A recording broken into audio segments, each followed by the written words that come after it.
SP ডিএসপির সামনে যে সত্যটা পুঙ্খানুপুঙ্খানুভাবে তুলে ধরেছেন এই ভাই, যে সমাজে বা বাইরে রাজ্যে যে ঘটনাগুলি ঘটছে, এই রিয়াল হিরো তার কথাগুলি আপনারা প্রত্যেকেই শেষ অবধি শুনে যাবেন, যে তার কিন্তু আপনিও প্রেমে পড়ে যাবেন। আমি কিন্তু মুগ্ধ তার কথাগুলি শুনে। দেরি না করে আসুন, প্রত্যেকেই যুক্ত হয়ে যান এবং শেষ অবধি ভিডিওটি দেখবেন। আজ 4 থেকে 5টা ছেলে তাদের মায়ের কোল শূন্য হয়ে গেল। স্যার, আমরা আপনি হয়তো আপনারা বলছেন যে চাকরি দিব, তারপরে 2 লক্ষ টাকা দিব বা 3 লক্ষ টাকা দিব। স্যার, এই 3 লক্ষ 2 লক্ষ টাকা বা চাকরি নিয়েই কি আমাদের সমাধানটা মিটে যাচ্ছে? নয়। বারংবার এটা হচ্ছে স্যার, কন্টিনিউয়াসলি। আমাদের মুসলিম হওয়া আমাদের কোনো পাপ নয়। আমাদেরকে ঈশ্বর বানিয়েছে, অন্য প্রজাতিকে ঈশ্বর বানিয়েছে। এবং আমার মনে হয় কোনো একটা মুসলমানকে নিয়ে জয় শ্রী রাম বলার কারণে তাকে হত্যা করে দেওয়া হলো এবং পশ্চিমবঙ্গ সরকার সেখানে কোনো রকম সংজ্ঞান নিল না। আমাদের বক্তব্য হচ্ছে এটাই। দ্বিতীয়, ফ্যামিলি কি ডিমান্ড করেছে আপনাদের কাছে? আপনি চাকরি দেবেন কিনা, টাকা দিবেন কিনা, সেটা প্র্যাকটিক্যালি ফ্যামিলি ম্যাটার স্যার। আমাদের ডিমান্ড একটাই, যে আমাদের পর্যায়ে শ্রমিক নেক্সট টাইম কোনো এলাকায় কাজে গেলে এই যদি দেখতে হয় আমাদেরকে স্যার, তাহলে আপনি এটা গ্যারেন্টি দেবেন যে আমাদের বা কোনো ছেলেদেরকে, কোনো মেয়েদের, কোনো কাউকেই বাইরে হত্যা হতে হবে না, বাইরে মার খেতে হবে না। আর নইলে আপনি অ্যাক্ট তৈরি করুন, সেই প্রভিশন অনুযায়ী আমাদেরকে কার্ড দিন এবং সেই কার্ড দেখালে যেন আমরা রক্ষা পাই বা সাবসিডি পাই। আমাদের এটা হচ্ছে। আর বিশেষ কারণ, যে ফ্যামিলিটা মারা গেছে স্যার, তাকে চাকরি দেবেন, টাকা দিবেন, সব কিছু দেবেন। বাকিরা যারা আছে তারা যেন সাহি সালামত বাড়ি ফেরে এবং পুনরায় যেন আবার যেন আমাদেরকে মব লিঞ্চিং এর মুখে না হতে হয়। এই যে ভারতবর্ষে মব লিঞ্চিং হচ্ছে, এর বিরুদ্ধে আমরা মুসলমানরা সবাই সংজ্ঞান।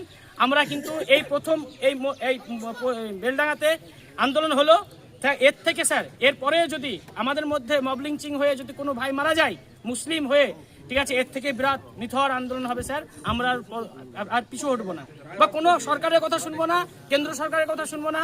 আমরা যা পারি আইন হাতে নিয়ে যদি মরতে হয় আইন হাতে নিব, মরবো, কিন্তু স্যার জায়গা ছাড়বো না, কারণ আমরা মুসলমান। ভারতবর্ষে আমরা আছি। ভারতবর্ষ আমাদের কাছে, ভাইরা শোনো, ভারতবর্ষ আমাদের কাছে বাই চান্স নয়, না, ভারতবর্ষ আমাদের কাছে বাই চয়েস। এই হচ্ছে আমাদের ভারতবর্ষ। আমি মুসলিম হই, শিখ হই, জৈন হই, যেই হোক তাই হোক, ঠিক আছে, প্রত্যেক জনের এই ভারতবর্ষে থাকার অধিকার আছে।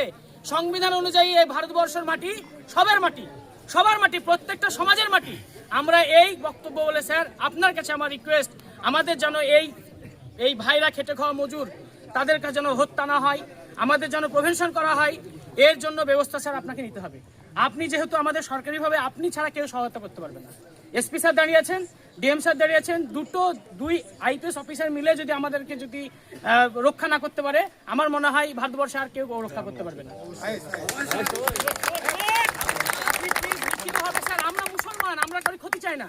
আমরা কখনোই বলি না যে একটা হিন্দু লোককে আমরা বলি না স্যার, কাগজ আপনাদের প্যাডেই দিবেন তো স্যার, লিখিত হবে।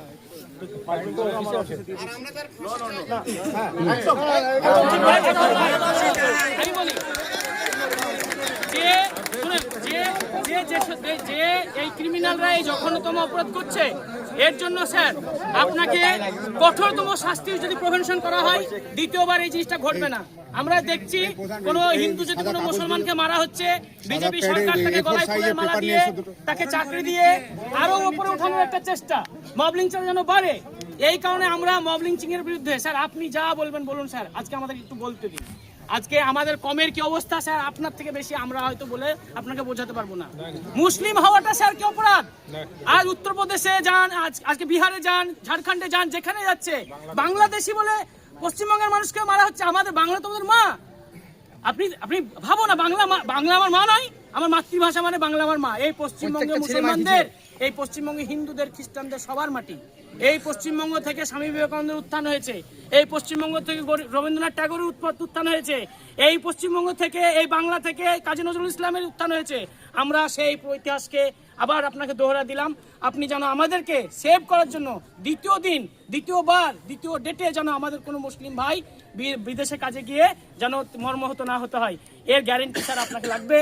আপনি যেহেতু আমাদের ডিস্ট্রিক্ট ম্যাজিস্ট্রেট, আপনি আমাদের বাবা, আপনি আমাদের মাতা, আপনি আমাদের সব। আপনি না করলে কেউ করবে না।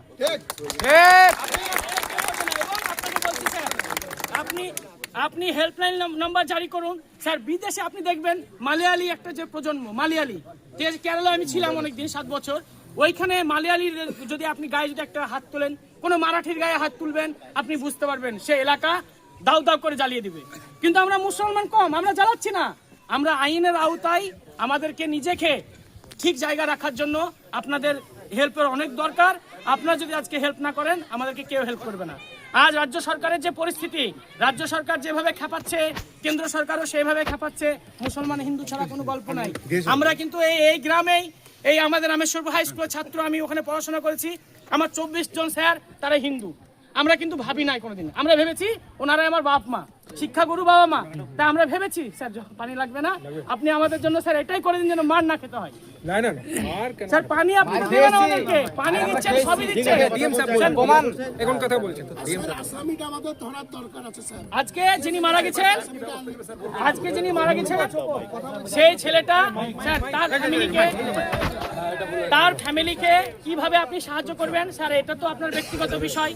যেটা আপনি সাহায্য করবেন করবেনই, আমাদের জন্য আপনি একটা এমন অধিবেশন চালন করে বা এমন একটা নিয়ম তৈরি করুন যে, আমার মনে হয় স্যার যে বিদেশি পর্যায় শ্রমিক যারা বাইরে যাবে তাদেরকে আপনাকে কার্ড করে দেওয়া উচিত, কার্ড করে দেওয়া উচিত।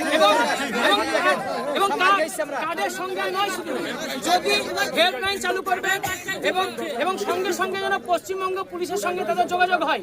আমি গেলাম বিহার, আমার কাছে হেল্পলাইন নম্বর স্যার আপনি দেবেন, আমি বিপদে পড়লে আপনাকে যেন সংযোগ করতে পারি। স্যার এই অবস্থা, হেল্পলাইন নাম্বার দরকার, হেল্পলাইন নাম্বার চালু করুন স্যার। হেল্পলাইন নাম্বার চালু না করলে আমরা বাঁচবো না। আমাদের যে পরিস্থিতি, আপনি দ্বিতীয়বার দেখুন লালগোলা, এই যে একটা ট্রেন আছে সকালবেলায় 7টার সময় যায় ভাগীরথী, তাই ছানা যায় ওই ট্রেন, তাই তো? তো আমরা দেখি কিছু ঘোষ সম্প্রদায়ের লোক, তারা আমাদেরকে হেনস্থা করে, এই যাচ্ছে শুয়োরের মতো, এই আসছে শুয়োরের মতো, মানে ঈদের কুরবানিতে যখন বাড়ি আসি স্যার, এই না উচ্চারণ করলাম, কারণ আমাদেরকে এইভাবে বলা হয়। প্রত্যেকটা জায়গায় আজকে আমাদের রাজ্যে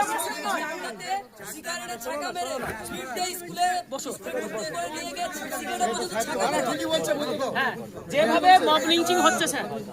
আমার নাম মোহাম্মদ আশফাক হাসান। শাস্তি তো অবশ্যই হবে স্যার, বলুক আফসার ভাই কিন্তু আপনাদের হয়ে সবার বলেছেন। আফসার ভাইয়ের জন্য একবার জোর হাততালি হোক, এই জন্য যে আপনাদের হয়ে সবার কথা বলেছেন এবং খুব ন্যায্য কথা বলেছেন। দেখুন, মৃত্যুর কোনো ক্ষতিপূরণ হয় না এবং যেটা রাজ্য সরকার করছে সেটা খুবই মিনিমাম করছে। আমরা চাকরিরও আশ্বাস দিচ্ছি। আপনারা সকাল থেকে দাবি করেছিলেন যে চাকরি, টাকার কোনো ক্ষতিপূরণ হয় না, সেটা তো দেয়াই হচ্ছে, আজকের মধ্যে দেয়া হবে, সেটা আমি প্রতিশ্রুতি দিচ্ছি এখানে।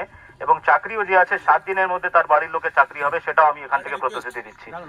দিস ইজ নাম্বার, এটা হলো নাম্বার 2।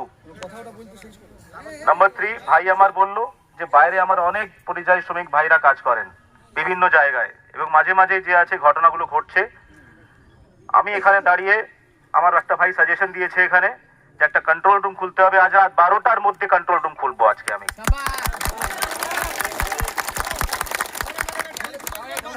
একদম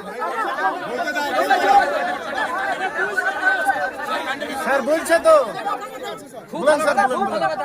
আজ রাত 12টার মধ্যে কন্ট্রোল রুম খুলবো এবং সেই কন্ট্রোল রুমে 24 ঘন্টা ডিউটি থাকবে মানুষের, 24 ঘন্টা। রাত 2টার সময় কোনো এমার্জেন্সি হলে, এবং আপনার কমিটির 10 জনকে আমি আমার পার্সোনাল নাম্বার দিয়ে যাচ্ছি আজকে এখানে, যাতে কোনো অসুবিধা হয় তারা যদি আমার সঙ্গে, যদি কন্ট্রোল রুমে কোনো সমস্যা হয়, আমার সঙ্গে সরাসরি যোগাযোগ করব। আমি রাত 2টোর সময় কল করে করবেন, আমি সেটা টেক কেয়ার করবো সবার। আরেকটা দাবি উঠেছে লিগ্যাল টিম তৈরি করার।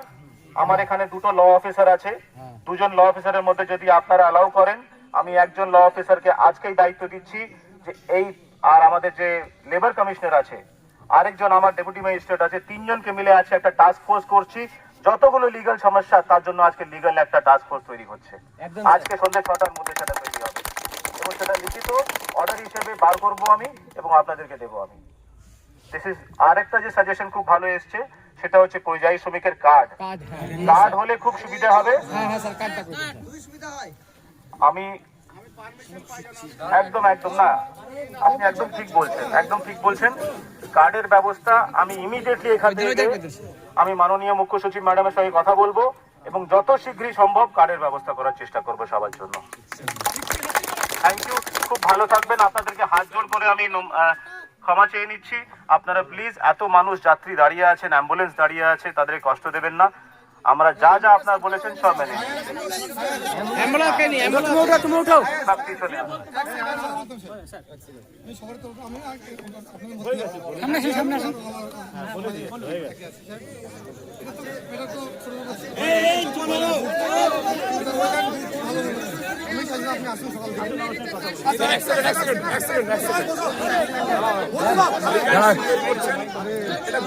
হ্যাঁ ঠিক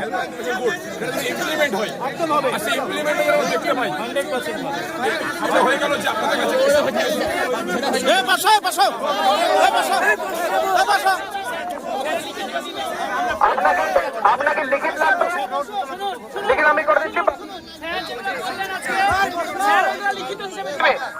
আমি আপনাদের কাছে হাত জোড় করে বলছি, স্যার আজকে যেগুলো বললেন ওগুলো লিখিত দিবে এবং সবার সামনে দিবে। আপনারা কেউ হিংসা জড়াজড়ি করবেন না, ঠিক আছে? প্রত্যেকটা কাজের একটা সিস্টেম আছে, সিস্টেমেটিকলি চলবো আমরা। মুসলমান আমাদের নাম আছে, দুনিয়াতে থাকবে। আমরা কিন্তু হিংসার সঙ্গে নয়, আমরা প্রেমের সঙ্গে, ভালোবাসার সঙ্গে।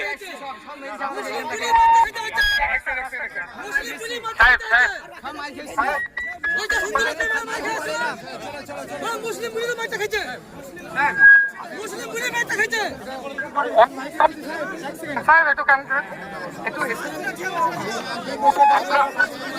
আপনাদেরকে